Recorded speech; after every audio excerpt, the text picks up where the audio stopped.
Kiss Mama. Yeah.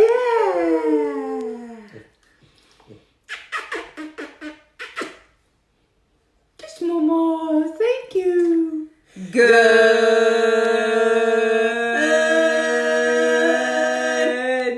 morning. Good morning. Good morning, Jeff. Jeff, where are you from? Comment below and tell us where you're from. Carissa Jones. Hello, Carissa Jones. You know, I have to give Carissa a huge shout out. We've virtually met a week ago, but ever since I invited you to the group, I think you've shown up in every single workout and every single call, and you know, like we see our people. So it's really awesome. If you're here, please say hi in the comments because we can't see everybody. We can see 3 people, but there's more than that. Good morning, Ashley. Ashley. Illinois. Awesome. He's over by the Teresa. Yeah, by Teresa and by Becky And by Jo. Mike Burns and by, oh yeah, you said Becky Jo. Mm-hmm. Guys, my name is Sergeant and mamas call me Boogie. I'm here today to tell you, don't sweat the small stuff, all right?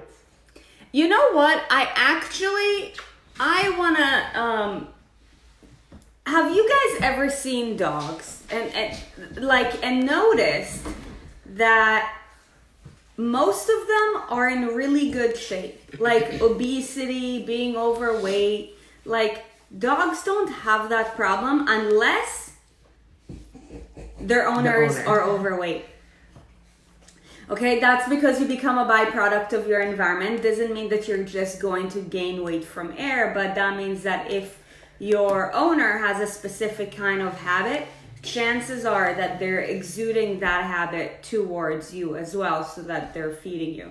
But you know, It's in the mind. Dogs are not thinking about, oh my God, I want a brownie right now because today was a really hard day. dogs just, so here's the thing, like dogs don't make things complicated.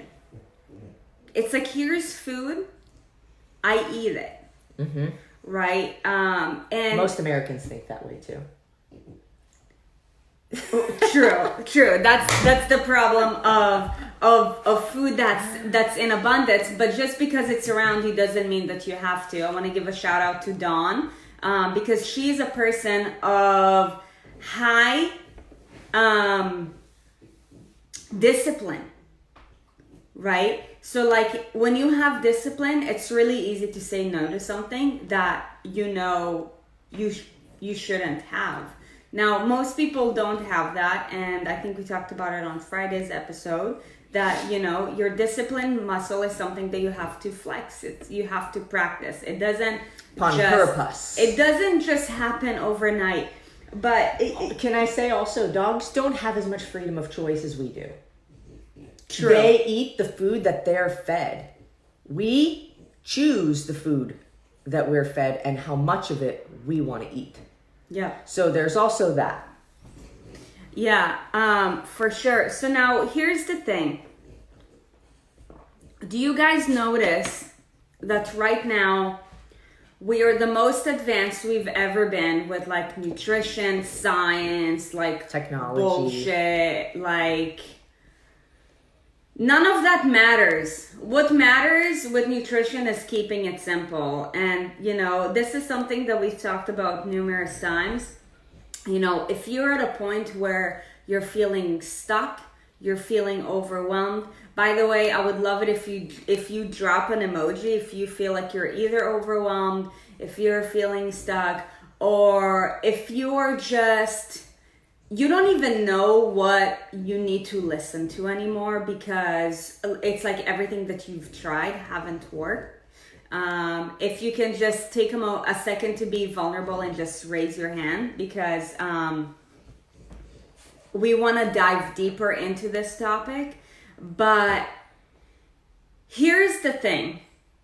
I feel like the more advanced nutrition and food and this whole industry gets, the more complicated things become. Like, there seems to be a more complicated expectation. So now... It's possible to know too much.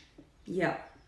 So now, having a plethora of information is great, but when it comes to weight loss and your success with weight loss, I don't care how much you know. Your success comes from application, not from information, right? Now, in order for you to apply something, we have to keep it simple. And now the reason why I'm so passionate about it is because for years, I followed complicated methods, and what happened to me? And I'm disciplined too, just like Dawn. So disciplined, like 2 hours at the gym, just like burning the treadmill like a rat. Getting where? Nowhere. It's really unfortunate because there are so many people that really do put in the effort and really do make their best attempt to dedicate themselves to their weight loss goal.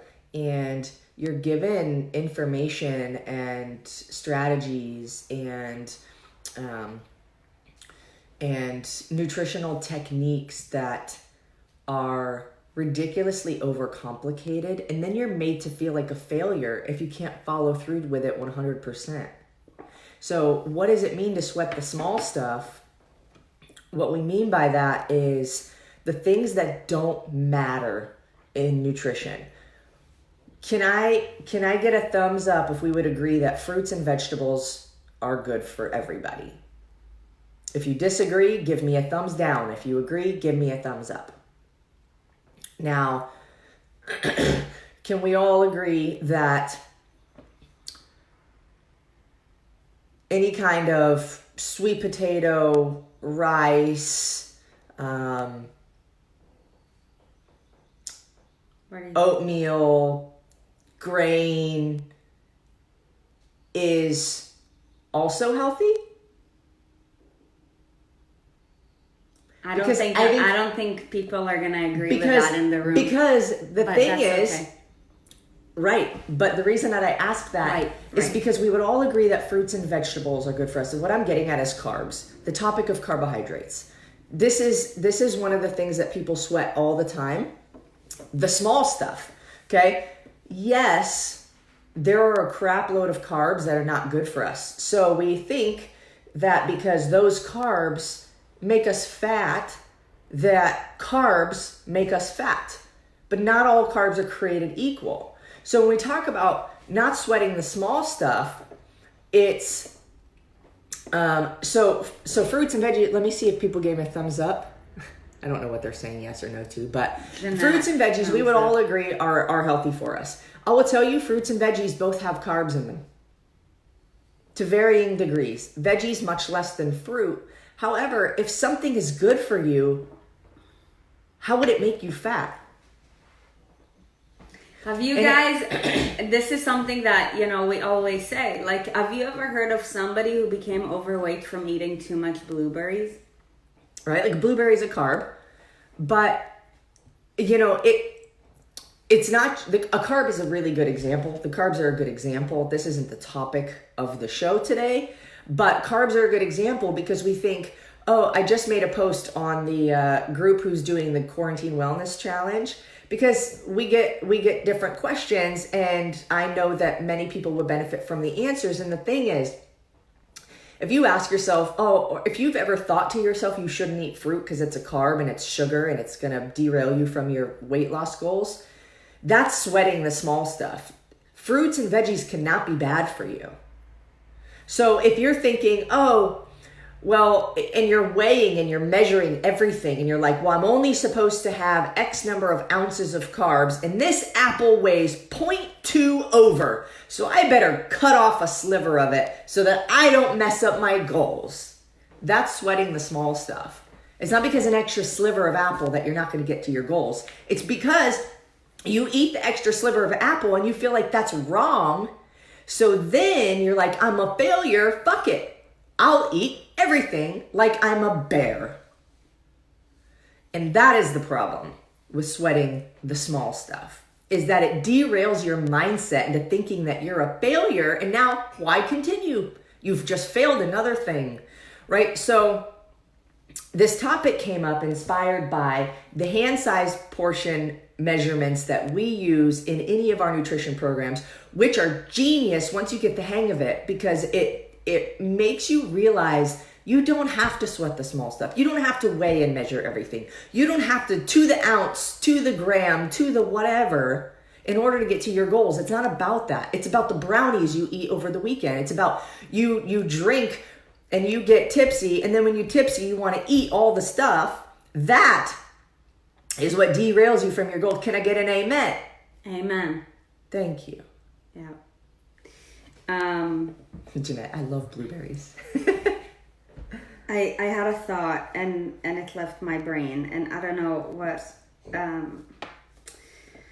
The reason why we use hand size portions is it just came back to me. It's not that you don't need to measure and count. However, let's simplify it, right? And that is why we use hand size measurements and not cups and teaspoons, because the small things don't matter, right? And, when we work with our one-on-one clients, this is something that I talk about on the onboarding call with everybody. Let's say, you know that for fats, right? For anybody doing the challenge, it's a thumbful of let's say fat, right? That's a serving, right? So let's say you love avocado and you saw on the sheet that avocado is a fat. Okay, great.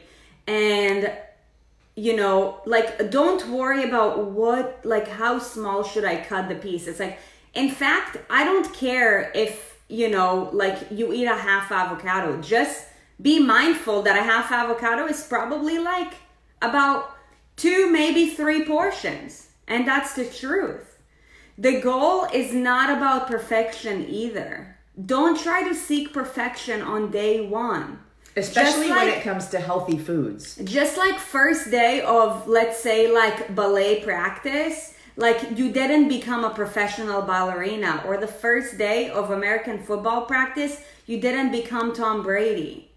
These things that take time, and we're just giving you a frame that allows you to put it into a simpler perspective.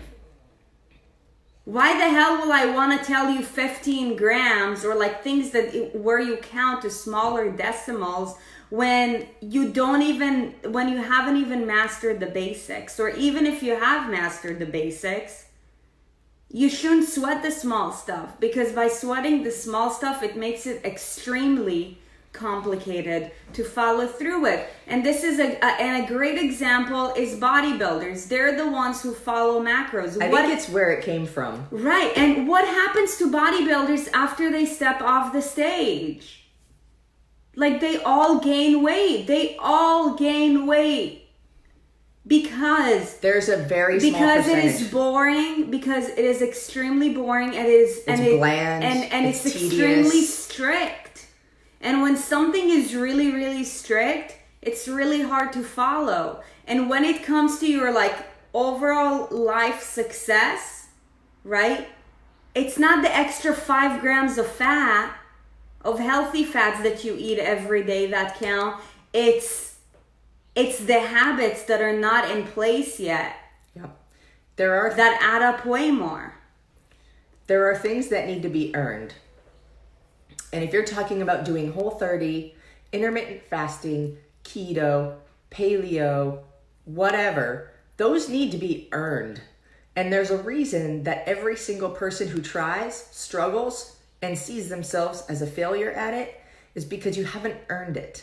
It's the same thing with counting grams, ounces, whatever, of your macronutrients, right? Weighing things.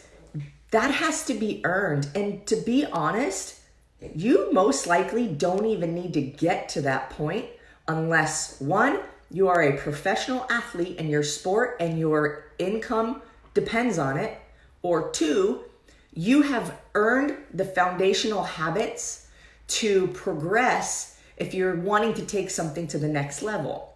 Because when you fall back, what do you have to fall back on?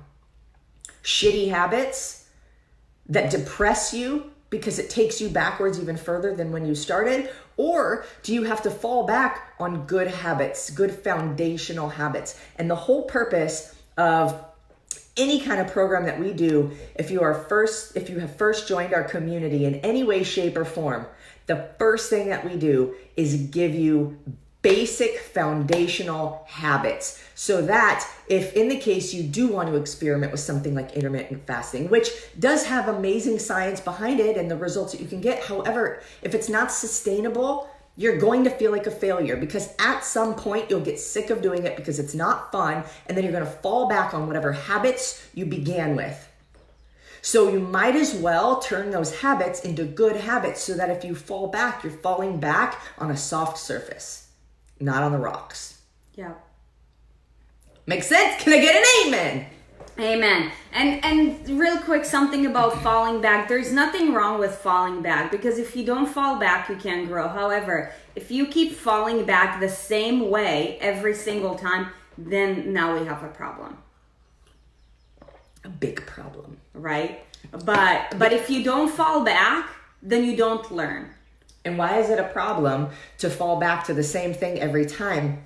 Because as human beings, we want to be better. We want to grow. We want to progress forward. And that's why you put in the effort. And that is why you actually put in the work, and you try and you show up and you do it. You need to be given the right tools. You need to be given the right strategies for where you're at now. And what happens, and why it's a big problem when you fall back and fall back and fall back and fall back to the same thing over and over, is that you start to lose hope.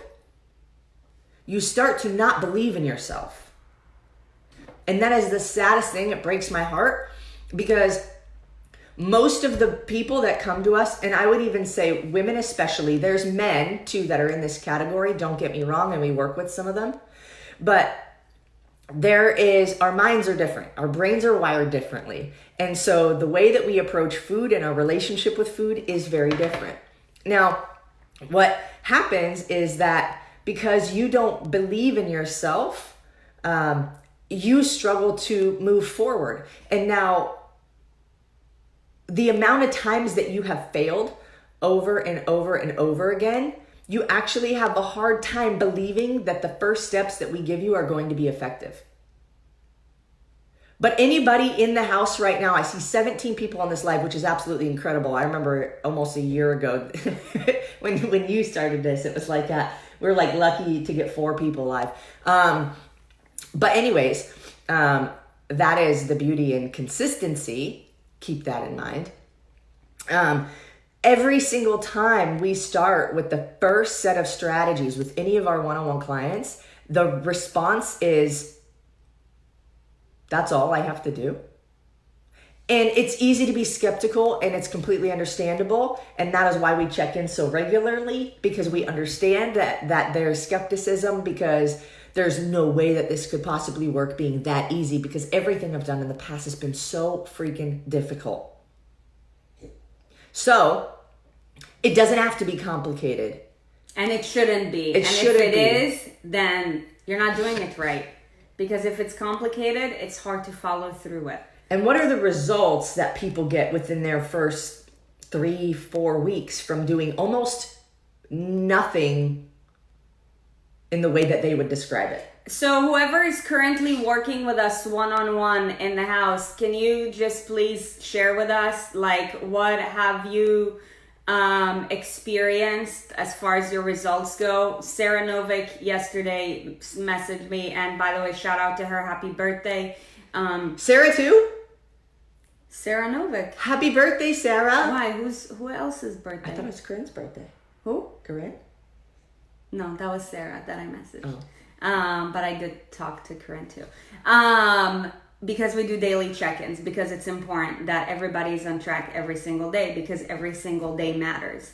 But like Sarah said yesterday, she's like, the scale just showed sub 160, and I don't remember when was the last time that I did that.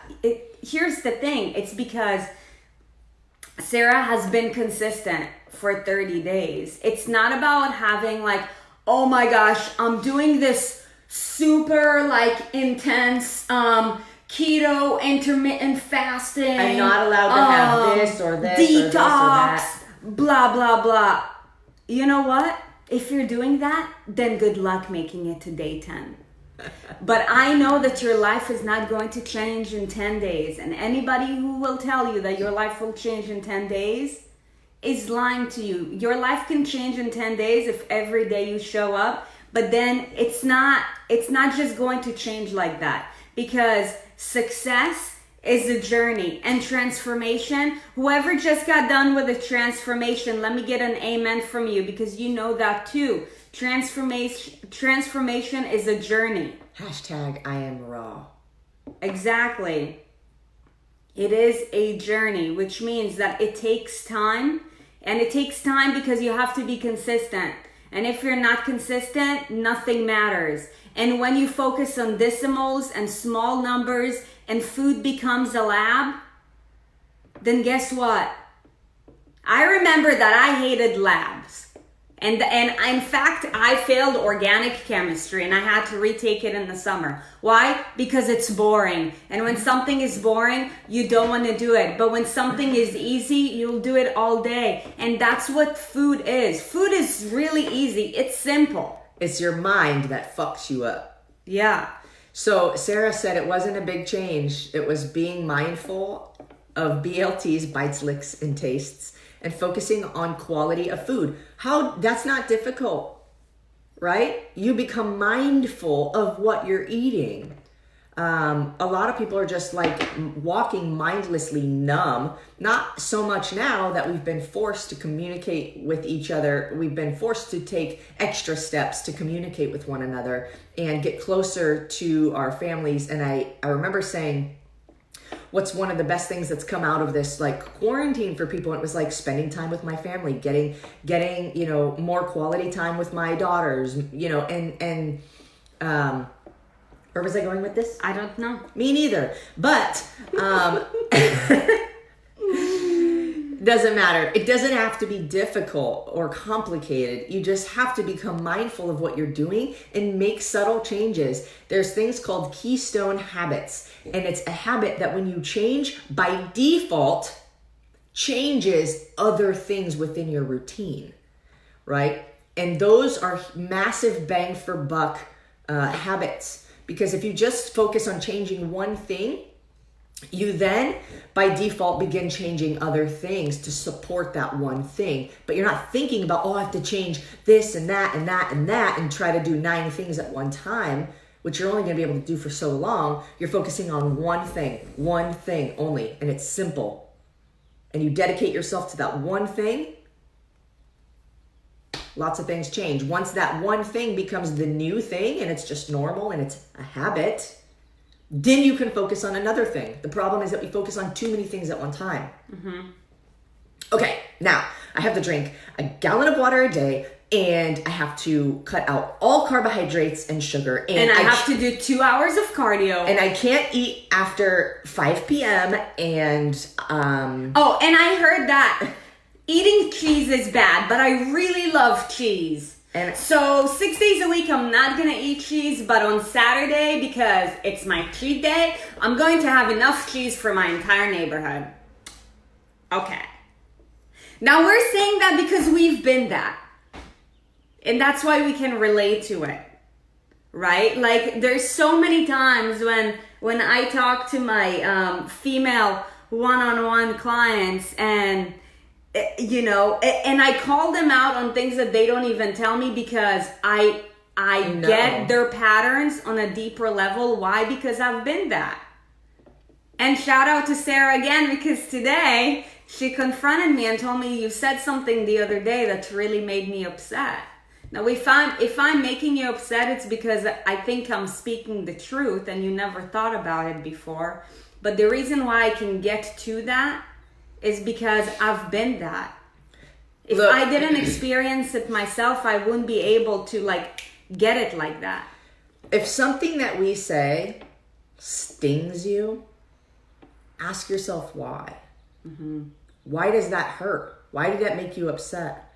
Why did that make you angry?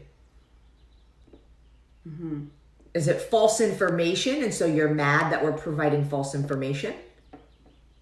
Or does it sting because it's the truth and you don't want to hear it? Or because you know it's you and you feel personally attacked? We are talking to a bunch of people right now, and we're talking about issues that everyone struggles with. So if you feel personally attacked or stung by something we say, anybody, because we've gotten messages before, you said this, and it's been even more recently, and I think it's because we stopped giving a shit. We stopped giving a shit because you need to hear the truth. Everybody needs to hear the truth. Because that's what people don't tell you, and that's why you keep struggling. The truth will set you free, but first it's going to piss you off. Don't get mad at us unless we are providing false information that you can prove, and please send it to us. But don't feel personally attacked, because we're here to deliver the truth, and we will continue to deliver the truth. And if you have a problem, you can leave our community. Yeah, but what I was saying earlier was actually just a shout out, but it's the truth, you guys. And to be honest, the reason why I'm on such a big mission is because I remember that ever since I started my own journey, after being made fun of for my entire childhood for being a certain way, I started my journey when I was 12 years old. I've been through all the hills and valleys, and I've seen mountains, I've seen whatever, right? I never had a mentor that I've sought for the entire time.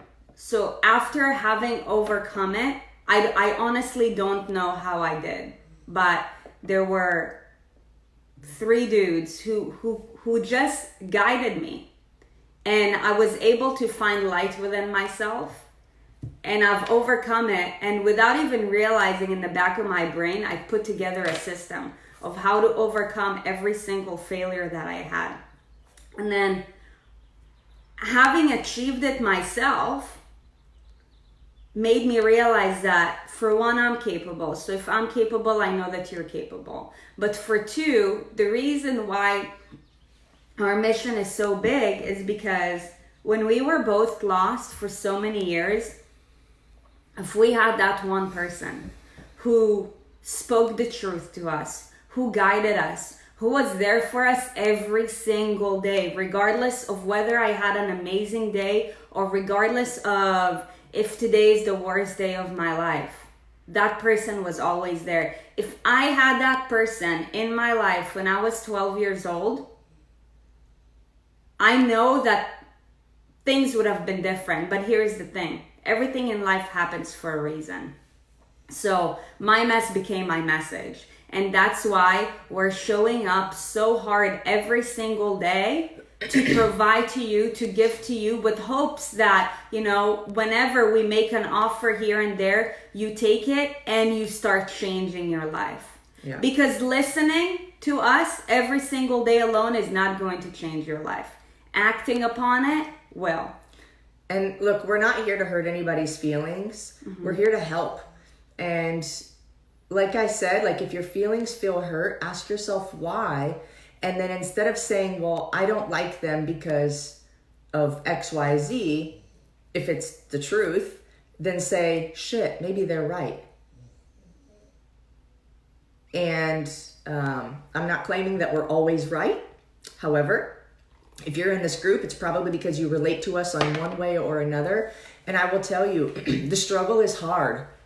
I, at one point, was struggling so hard, I actually felt like, will I ever escape from this? Torture. Will I ever feel confident in my body? Will I ever reach a point where I can put on my jeans and not feel like I have to pull them up over my belly button and then pull my shirt down so that my fat doesn't show? Will I ever? And I'm grateful that I struggled with that for so many years, because now I have a massive passion to make sure that you feel empowered by overcoming that, if that is your struggle too. But we're also here to tell you that it's not going to happen overnight. And that's why it's important to simplify the details instead of complicating it. Because when you complicate things, I want you to think, so here's the thing. You know, when I went to college, I was on the pre-med track because my parents always wanted me to be a doctor. Now, I took extremely hard classes, and English is a second language for me. And I remember that whenever I took really hard classes, for one, I dreaded going them, so I would to them. I was always late. I never showed up. I procrastinated with doing my homework. I procrastinated with studying for my exams. I ended up not getting great grades. Why? Because I didn't show up. Why? Because it was too complicated for me to actually understand that. It's like paralyzing. And also because English was a second language for me. You know how I studied for exams? I memorized everything. Imagine the amount of work it took. It's dreadful. So now I want you to think about anything in your life that you have to do right now. And I hope that nobody's in a position where they have to do a lot of things that they dread, because that's no fun. How do you feel about it? Do you wake up every single morning feeling, oh my gosh, I love being alive, I can't wait to do it? Or are you like trying to procrastinate the shit out of it because it's just boring and you don't have fun doing it? Now, here's the thing. If you don't have fun doing something, you're not going to do it often. And if you're not going to do it often, you're not going to get good at it. And weight loss is a matter of becoming good with your relationship with food, with the information that you're given. And that's why I don't care how smart somebody is. And habits and routines, I would add. Right, but habits and routines are a byproduct of consistency. Yeah. You know, we're not the show that's going to tell you what is the breakdown composition of cake.